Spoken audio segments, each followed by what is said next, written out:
covering all 4 major sports in the District of Champions. It's the DC Crossover Podcast with your hosts, Mike Cerrone and Ben Simpson. Hello and welcome to a DC Crossover special right here on any podcast platform you're checking this out, or YouTube or TikTok, whatever you're looking at. Definitely go follow the DC Crossover and go follow our guest, Andrew Gillis, once again on the mic with us again. I mean, last time we had some snafus with the contender and obviously some stuff, kind of got deleted and everything like that. So that was unfortunate, but we know that this one will not be deleted today. Mr. Gillis, let me welcome you in today, buddy.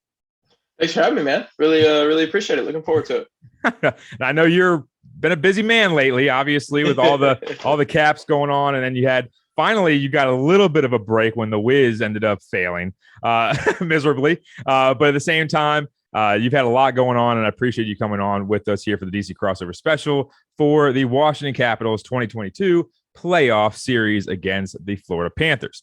So again, follow Andrew at Andrew_Gillis. See, I keep messing up the underscores. Underscores always screw me up. At Andrew_Gillis, common spelling, 70 at the end. He's a writer for NBC Sports Washington for the Caps and the Wizards, but he kind of leans towards the Wizards. The Caps, as we talked about last time. So that's why we got him on right now, because we want to talk about their playoff series against the Florida Panthers. By the way, I was talking to a buddy of mine not too long ago, saying, how are the Panthers even good? I mean, I saw a poll like 4 or 5 years ago that said that they have the worst ice in all of hockey. Obviously the melting and stuff like that, or the humidity and all that kind of stuff. But where did the Panthers even come from? Like, I just don't even understand how all of a sudden 10 years ago, no one even, thought about the Florida Panthers. Now all of a sudden they're the President's Trophies winners. Yeah. I mean, it's very weird. You look at just the way that the Panthers have done this, it's been just kind of a slow accumulation of talent. And This is the year that it kind of built together. This is just the second season in their franchise history that they've had more than 100 points in a season, and they win the President's Trophy. Last year, they had a great year. They had, I think it was like 80 points in a lockout shortened season. And then you just kind of run into a buzzsaw in the Tampa Bay Lightning in round one. And that series was wildly entertaining. It was awesome hockey. And it was just one of those things where it was almost like those Capitals Penguins series where, you play a great team and you go out probably earlier than you should. Even in 18, it was like, oh man, the Penguins are definitely, one of the 4 or so best teams in the league. They shouldn't be going out early. And it was certainly that way with the Caps. So, the Panthers really kind of haven't gotten their shine. They haven't won a playoff series since 1996, but this is kind of the accumulation of it all. They've kind of put everything together, and this is really kind of the result. It's outstanding how good they are. And no doubt about it, as you mentioned, that, obviously the Panthers last year, how they got into a buzzsaw with the Tampa Bay Lightning. I love this playoff format. Now, I need to ask you really quick before we get into the Caps, do you like this new playoff format that's been in accumulation here for a little while now? Because I'm actually a fan of it, because of the sole fact that, I wish it was years ago, because we'd actually be playing the Pens in the Eastern Conference Finals most of the time. But what are your thoughts on the new playoff format? I don't like it. I haven't liked it really since the outset, because like I just kind of mentioned, you got those weird series where it's like, oh, well, so of course the Caps and the Penguins, despite them being the best 2 teams in the East, they have to play each other in the first 2 rounds of the playoffs. And we all know that they played each other in the second round for, a million series in a row. And now you're kind of seeing it swing the other way, where it's not Washington, but it's Toronto. Like Toronto and Tampa is the first round series right now. And that's a really difficult series. And you just kind of get these weird matchups. Like if you were to actually look, I haven't done this year, I normally do, but it's like you get 1 and 8, Caps and the Panthers, but then you always end up, it's like 1 and 8 and 2 and 4 and 3. It screws everything up. I'm just not a fan of it. I truthfully wish they'd just go back to 1 and 8 as soon as possible. Right. I've always thought that the NBA has the best playoff format, because it's just 1 and 8. Because you don't really see those type of matchups until later in the playoffs. So I don't know why it's this weird equation that they have to do that is like, oh, this is the best way because of this and this and this. Why don't you just do it 1 through 8? I don't get that. I don't understand it, but I totally see where you're coming from in that sense. But let's get to our Washington Capitals here. Okay. First off, most important question, and I think you already know this because you've probably got asked this on Twitter and all these different outlets that you're on.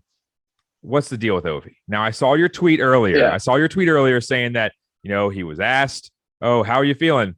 Good. Great answer. Good. That's all you know. It's good. And then all of a sudden he says he'll see, obviously, as you said on your Twitter, about, the game one and everything like that and whatnot. So let me hear your kind of in-depth analysis of what you saw at the presser and different things like that. Right. Well, so today was kind of the Capitals media day for the playoffs. They had a bunch of guys come out, and obviously every single one of them got asked about Ovi, and obviously none of them are going to tell you what's going on with Ovi. Right. But, Alex gets asked, I think it was the first question, how do you feel? His answer, like you said, good. Are you going to be ready to play game one? We'll see. And he kind of grinned. And then to me, the most telling part of his interview today was somebody asked him, if these last three games were playoff games, would you have been able to play, or could you have tried to play? And he said yes. So to me, I took that as, okay, we're talking about a guy who is he was a full participant in practice today. We're talking about a guy who's unless something happens, is going to be a full participant in practice on Monday. Like, this is a guy who's revving up to play. They're not going to come out and say it. I mean, truthfully, it makes a lot of sense from the Capitals' perspective, as much as it kind of hinders me in trying to get the answers. But if the Florida Panthers spend 1 minute, 60 seconds of the next 2 days trying to figure out what does the lineup look like without Ovechkin in it, I think that's a win. I think that's, you have this card, you might as well play it. But we are at the point where I would be surprised if he doesn't play. Just the way that he's looked on the ice. I mean, he's not in a non-contact. He's full participant, like I said. I just think he's ready. It looks like a guy that's ready to play in the Stanley Cup playoffs. Right. And then obviously the video that was circulating around Twitter against the Rangers, when he's sitting there taunting all the fans and all that kind of stuff, you kind of feel like he's just like, I'm fine. They're just sitting me out for precautionary reasons. I'm good to go. It just felt like that, because you would think that he'd be sitting down a little bit more serious and saying like, man, I'm hoping that I'm actually going to play and all that kind of stuff. But it's the playoffs. You never know. I mean, when you're looking at the playoffs, typically, especially hockey guys that are, significantly tougher than a lot of people out there, they're always playing, no matter if they have injuries. I mean, the only thing that's keeping them out is a broken leg, broken arm. I mean, geez, even sometimes broken arms don't even stop them. But overall, it's gonna be good news, I think, for Ovi. And just like you said, he's out there kind of grinning and stuff like that, so that's a good thing. And also practicing full participating. But are there any other injuries? I don't think I saw anything to note. Not with the Caps. I think the other thing that we've kind of been watching over the last couple of weeks, Nicholas Backstrom has taken some maintenance days. He obviously had off-season hip surgery last year, but he's ready to go. And truthfully, I'm not going to say it because I'm going to jinx him and somebody's going to yell at me from somewhere, but I will say there are no injuries for the first time in a while, and that's pretty much the way to phrase that. I don't know if I have any wood we're out here to knock on. I don't know where those are. But they look ready to go, and doesn't appear to be anything that's going to hinder him down the stretch or down the next couple of days here. That's great too, because obviously TJ had a ton of injuries and COVID and different things like that throughout the season. And Anthony Mantha had his long absence, and Carl Hagelin and everything like that. So that's actually really good to hear, because we're going to need full strength no matter what against the Florida Panthers. So now moving on to the next situation that we got. I feel like I'm saying like all the negative things. So the next situation we got is the goalies. What has been the buzz? What are the grumblings? What are the whispers out in the building about the two goalies that we have in Samsonov and Vitek Vanacek? Because I always said it on our podcast that it's been like a roller coaster for them. Like, Vitek will go out and have 2 shutouts and then have a great goals against for about 4 or 5 games. And all of a sudden, the next 3 games, he's getting blown out by the Coyotes, or I'm just throwing out names, the Coyotes and like the Maple Leafs, something like that. So what have you heard? Because not one goalie has really pushed themselves forward to be that starting guy. Yeah. Well, so as you might imagine, that was another thing that Peter Laviolette was asked today. And right. As you might imagine, that was another thing where he said, I think we're going to keep that closer to the vest. And again, like it hurts me where I'm like, I really wish I would know. I really wish he would come out and say it. but I get it. Like if you're sitting there and you have the Florida Panthers sitting there like wondering which goalie to game plan for, you want them to spend as much time as possible trying to spend time game planning for both. They're going to keep that close to the vest. So the way this is going to work, they're going to practice Monday morning. We're recording this on Sunday night, so they're going to practice Monday morning, and then they are going to fly to Florida on Monday afternoon. So they get down there. They will do, I don't know if it'll be a full skate or an optional skate on Tuesday morning ahead of game one, but I don't even know if we're going to get an answer about the goalie then from Peter Laviolette. Like, I really think it could be when, I'll be sitting in the press box down in Florida, staring at the tunnel coming out, wondering who's going to be the first goalie onto the ice. So I think it truly could go down to the last minute. Now, does that mean that he's going to tell Ilya Samsonov and Vitek Vanacek as they're going out on the ice? Absolutely not. I just don't think it's going to be public. It's one of those things where both goalies, they have their pros, they have their cons. I think it's kind of out there right now that Samsonov is the guy that he'll make the big save. He'll make the flashy save. He's so big. He's so athletic. And all of a sudden he just lets in one where you kind of like, oh, what? How did that get in? And then Vitek, he'll let in a few bad goals, but Vitek is the far more, I guess you could say, reliable guy. Right. So it's going to be interesting. I like, if I had to bet right now, I don't feel great about it. I would say Vitek starts, but like I said, if Ilya Samsonov is the first goalie onto the ice in Sunrise, Florida on Tuesday, I will not be surprised in the slightest. Right. And that's the thing is I was going to ask, who has been performing better against the Panthers, but all three games that we played them this year, they were all high-scoring games. So it's not like you can say, well, he has the Panthers number or something like that. So that's going to be funny to see because I actually think when you're looking at hockey, I mean, it's more so a chess game between, it's an upper body injury. We're not going to tell you what it is, but it's an upper body injury and stuff like that. So I think we kind of have a similar situation that we had with Grubauer and Holtby where, yes, they might be a little bit more talented than the guys we got now, but they pulled Grubauer with the quickness. It went 0 to 100 real quick, and Holtby was like, I'm in.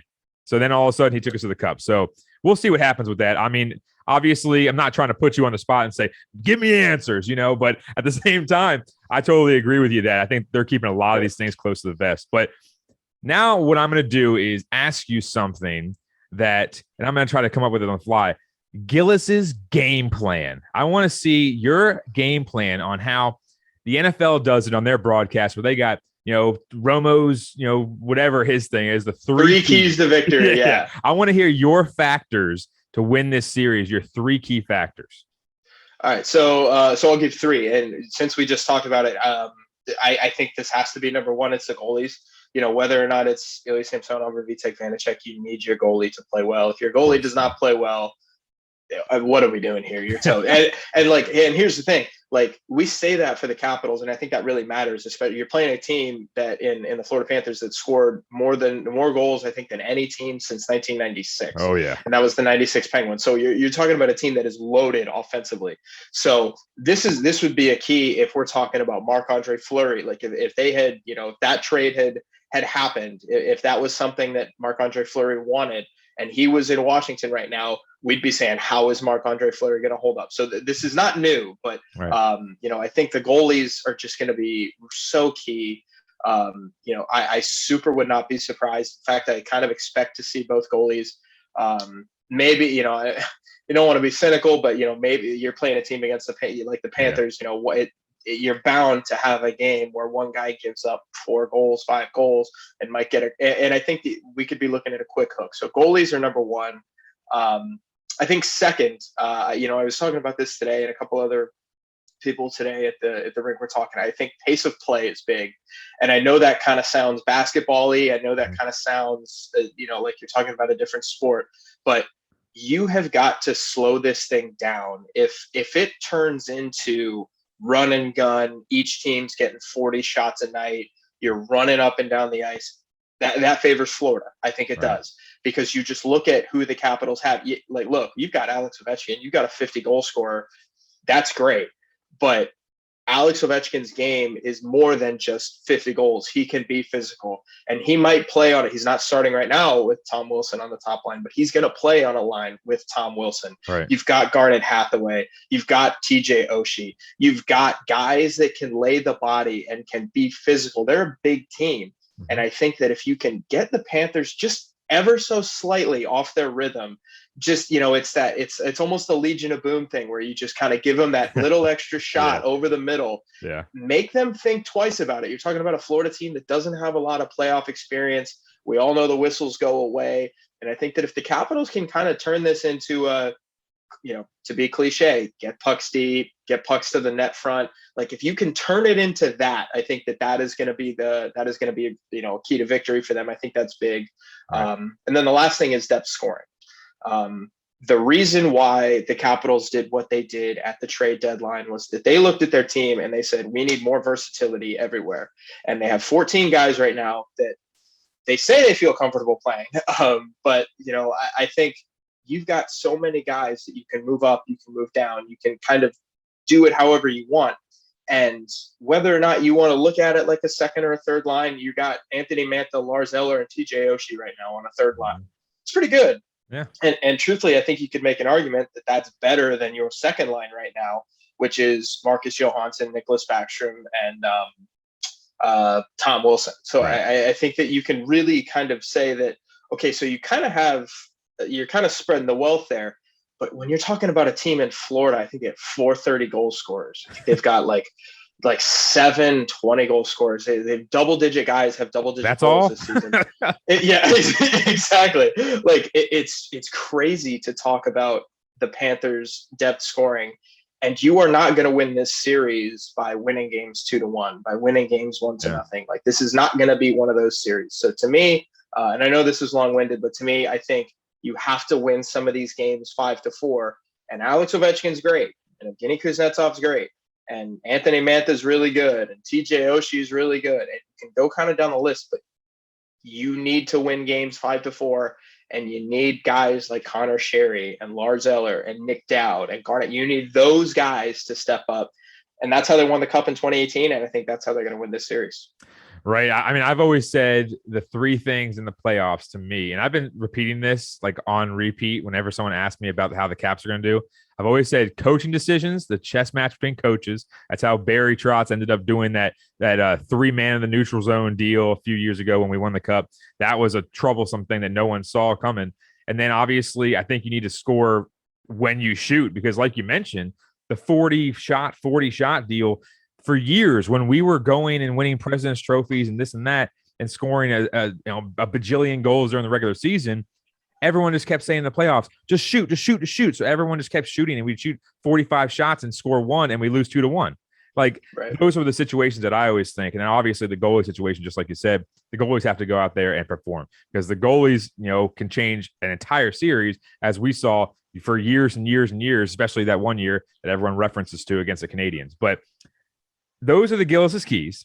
And I'm trying to guess in my head where you think this series is going to go. And I think, actually, I'm going to write it down. I'm going to write it down because I'm going to guess.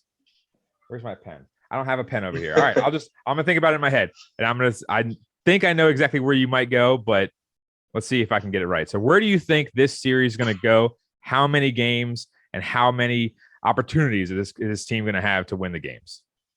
So I'm going to say Panthers in 6. I said 7. So I think, and I've been kind of tossing this around in my head the last couple of days. I think that the longer this series goes, the more it favors the Capitals, because 1, that means that they're hanging around with them. And 2, you look at the Capitals' experience compared to Florida's experience, and I think it just really matters. Like, I know it's like I said this before. I know it's cliche to kind of use those things. Oh, we got to get it. No, the playoff experience truly does matter. You're talking about a team that has lost in the first round as a President's Trophy winner. You're talking about a team that has lost back-to-back years in the second round as President's Trophy winners. They know kind of what it takes, and I think that it's just going to be one of those series where I think the Caps are going to kind of punch them in the mouth a little bit, and I think Florida's going to. I think they're going to kind of get introduced to playoff hockey through the Capitals, but I just think Florida has just too much talent. Like I mentioned, if you can kind of do those things that I said earlier, I think it could go your way. But you're talking about the President's Trophy winners. I think I have to say Florida at 6. Right. I thought Florida in 7 for you, but Florida in 6, man. I think what you're doing is you're setting the bar low. So if they surprise us, then everyone just goes berserk. Anyways, again, this is Andrew Gillis once again, the NBC sports writer for the Caps and the Wizards, but obviously the Wizards aren't playing right now. So definitely go follow him on Twitter at Andrew_Gillis. Common spelling 70 on Twitter. Andrew, appreciate you coming on, buddy. Hopefully we see a Caps win and we'll have you on again to preview the next series.